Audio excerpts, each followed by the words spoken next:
l'Algérie ne peut pas importer des véhicules. Elle n'a plus les moyens. Et ça, c'est juste, ça, c'est vrai. Quelle est la solution? Autoriser la diaspora algérienne à ramener avec ses propres fonds des voitures, ce n'est pas une solution viable. Qu'est-ce qu'il faut faire? Il faut venir vers l'industrie du montage. L'industrie du montage, au moment où l'Algérie gaspille tout son temps pour faire un cahier de charge. 3 ans gaspillés, 3 ans on tourne en rond pour un texte, une loi théorique sur comment importer, comment commercialiser des véhicules. C'est du jamais vu dans le monde. C'est rare, je connais très peu de pays, j'ai cherché, je me suis documenté, mais chef Tchiblet garde 3 ans pour faire une loi sur comment vendre une voiture. Comment l'importer depuis l'étranger. Où je laisse me dire?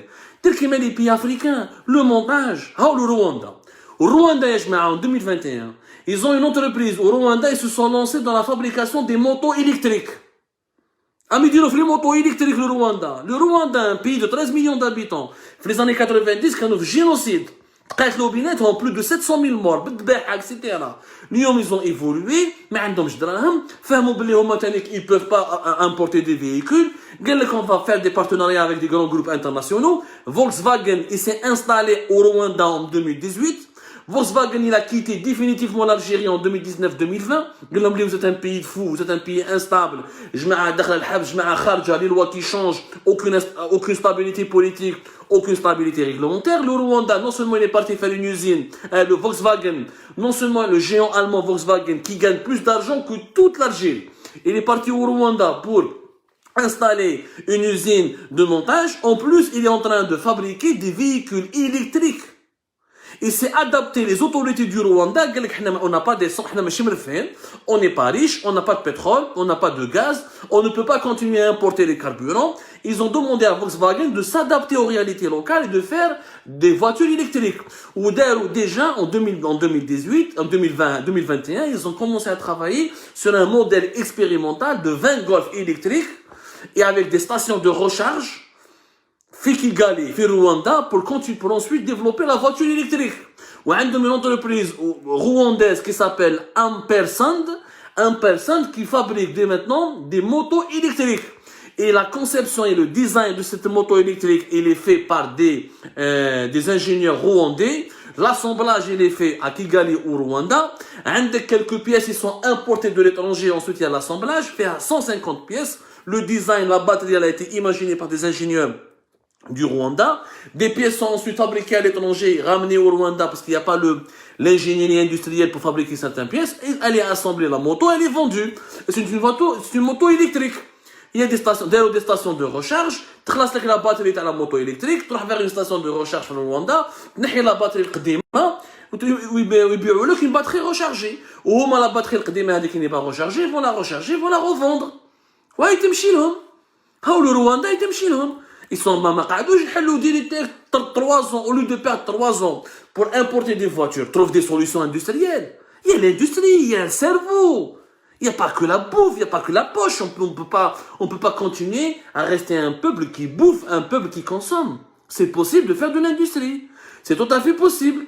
Le Rwanda est en train de le prouver avec ses faibles moyens. Une entreprise locale, des ingénieurs, نديروا la moto électrique. قال حنا طوموبيل غالية في بلادنا نديروا les motos. ما يشعب. Les Chinois, ils يمشوا بالvélo avant de devenir une puissance industrielle. Les Vietnamiens, ils يمشوا بالvélo. Donc, les Vietnamiens commencent à découvrir les voitures que depuis pratiquement 10 ans.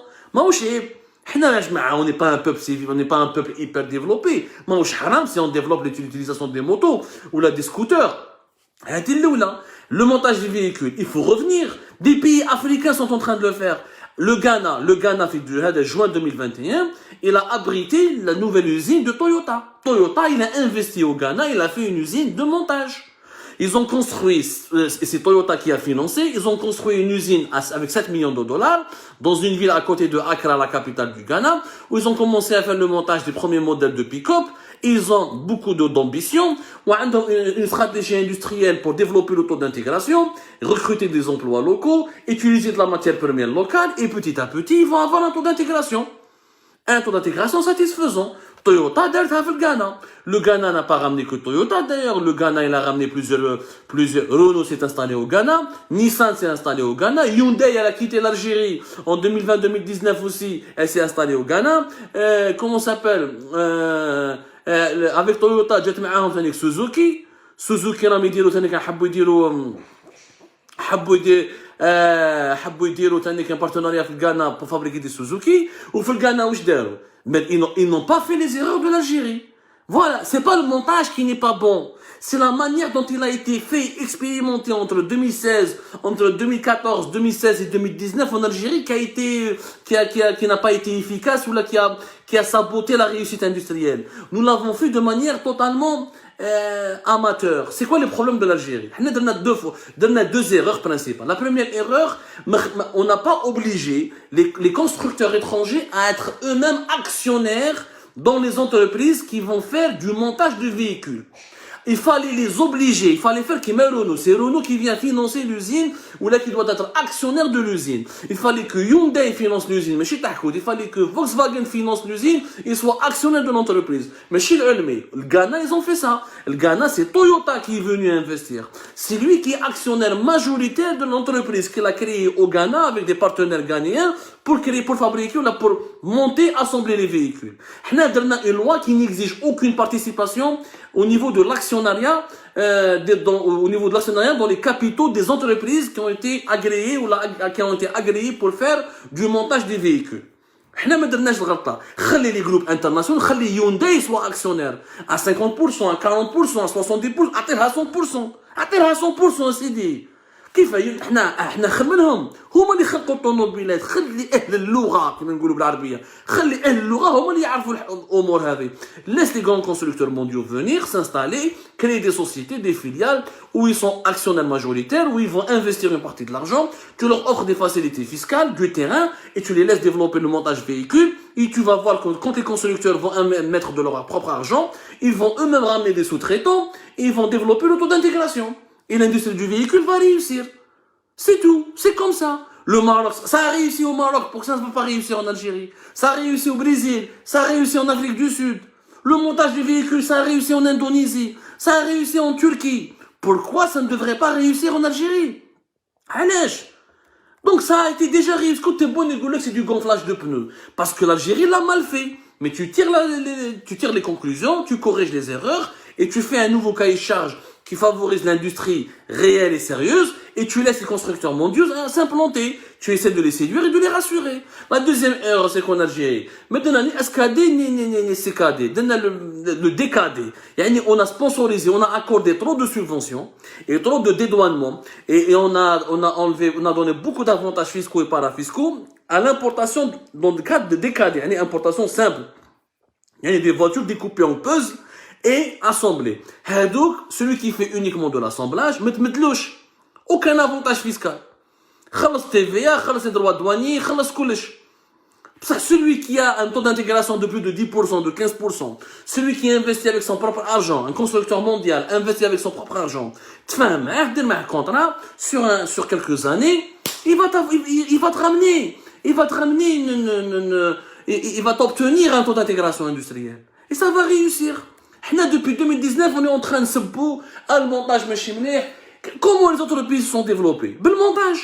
Il faut toujours un premier pas. Le Maroc n'a pas percé dans l'industrie automobile, n'a pas réussi à exporter 2 milliards d'euros pratiquement la première année ou la deuxième année. C'est un travail de préparation qui a plus de 10 ans.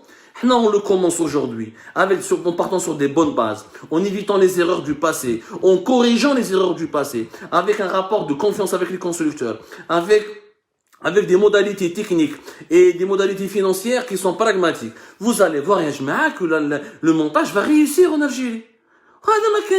Les autres pays, vous n'aimez pas les Marocains, je vois le modèle du Brésil, je vois le modèle du Ghana. Le Ghana l'a fait. Le Ghana, alors Toyota, avec son propre argent, elle est actionnaire majoritaire de l'entreprise sur place au Ghana, elle a recruté des employés, derrière une stratégie industrielle, il y aura pas un taux d'intégration industrielle important, ce sera au début que de l'assemblage, le temps de former la main-d'œuvre, le temps de faire des sous-traitants, le temps d'utiliser des composants locaux et de la matière première locale, ou le taux d'intégration est la même waqt.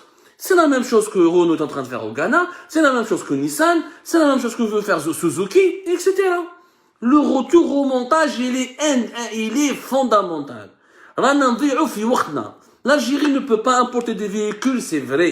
Elle ne peut pas financer les importations en devises des véhicules, c'est vrai aussi.